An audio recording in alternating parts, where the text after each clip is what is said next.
Olá! Nesse vídeo eu vou comentar sobre uma alteração chamada de escoliose. Na adolescência, a chamada de escoliose idiopática infantil ou do adolescente, eu vou comentar sobre 3 aspectos: as alterações clínicas, as alterações nos exames de imagem e a parte de tratamento. As principais alterações clínicas que nós observamos nos pacientes com escoliose são 5 alterações.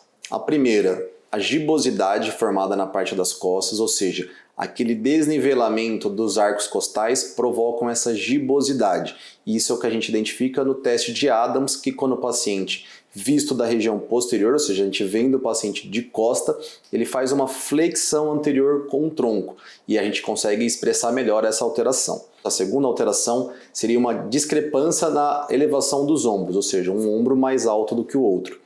A terceira alteração que nós observamos é um desalinhamento do tronco, ou seja, vendo o paciente na região posterior por trás, nós identificaríamos uma curvatura no tronco e uma diferença de espaço entre o tronco e o braço deixado ao lado do corpo.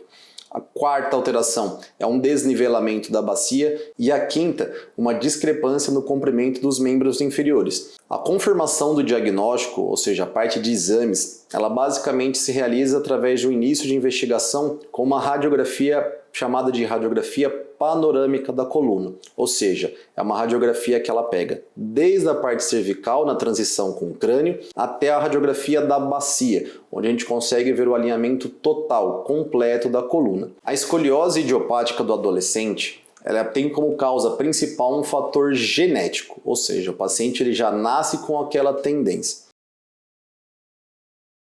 A escoliose ela é dividida em 3 classificações. Uma escoliose infantil, que é uma escoliose desde o nascimento até os 3 anos de idade. Uma escoliose juvenil, quando o diagnóstico é feito entre os 4 anos de idade e os 10 anos de idade. E a escoliose idiopática do adolescente, em pacientes acima dos 10 anos de idade. A escoliose idiopática do adolescente ela é muito mais frequente no sexo feminino. De forma geral, gira uma proporção entre 4 a 6 meninas para 1 menino acometido nessa fase. Frente a essa informação, é importantíssimo saber a idade da primeira menstruação, porque é um fator que é muito determinante para o estirão de crescimento da menina. É importante frisar que o estirão de crescimento, ou seja, a idade para o pico de crescimento, ocorre em idades diferentes entre as meninas e os meninos. As meninas, de forma geral, elas têm esse pico mais cedo, em torno dos 10 aos 12 anos de idade. Logo, as curvaturas nas meninas, elas vão acontecer de uma forma mais precoce.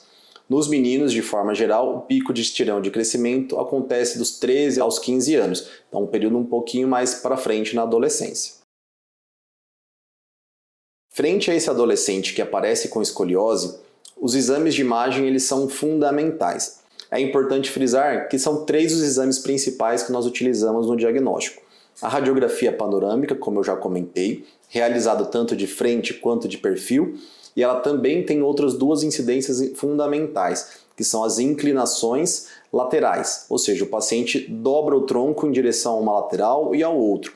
Esse tipo de teste é importantíssimo para avaliar a flexibilidade da curvatura. Isso é fundamental no planejamento terapêutico desse paciente. Os outros 2 exames que nós realizamos são a ressonância magnética, que vai buscar alterações na parte do canal vertebral, alterações na medula vertebral, e a tomografia, que ela vai avaliar a estrutura óssea. Principalmente, tomografia e ressonância, eles são exames fundamentais quando nós vamos pensar no tratamento cirúrgico. De forma geral, a radiografia é o exame base e é o que nós utilizamos em todo o acompanhamento do paciente. Através da radiografia, é possível identificar os principais locais de acometimento: a coluna torácica, a transição da coluna torácica com a lombar e a coluna lombar propriamente dita. Essas alterações, elas guiam as classificações e os tratamentos, podendo acontecer deformidades isoladas ou em forma combinada.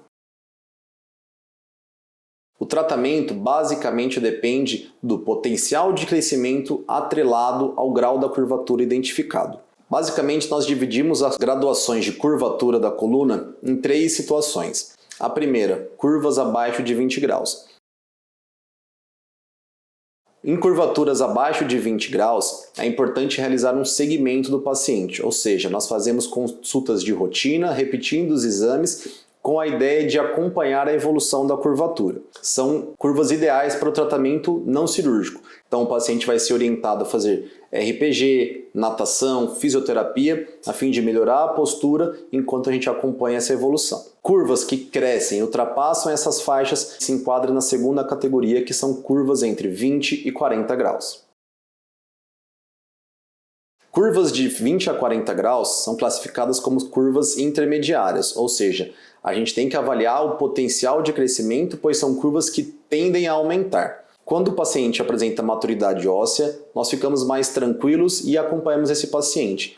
Entretanto, em pacientes mais jovens que ainda não têm o esqueleto maduro, essas curvas apresentam um maior potencial de crescimento e para esse paciente o tratamento com coletes será muito indicado. O objetivo do colete é de evitar a progressão ou evitar a piora da curvatura e não podemos prever ou prometer uma melhora da curvatura. Esse tipo de melhora ele até pode acontecer, mas não é o principal objetivo do tratamento, que é simplesmente estagnar, interromper essa piora da curvatura. Por fim, nós temos o terceiro grupo de classificação das curvaturas, que são curvas acima de 40 ou 50 graus.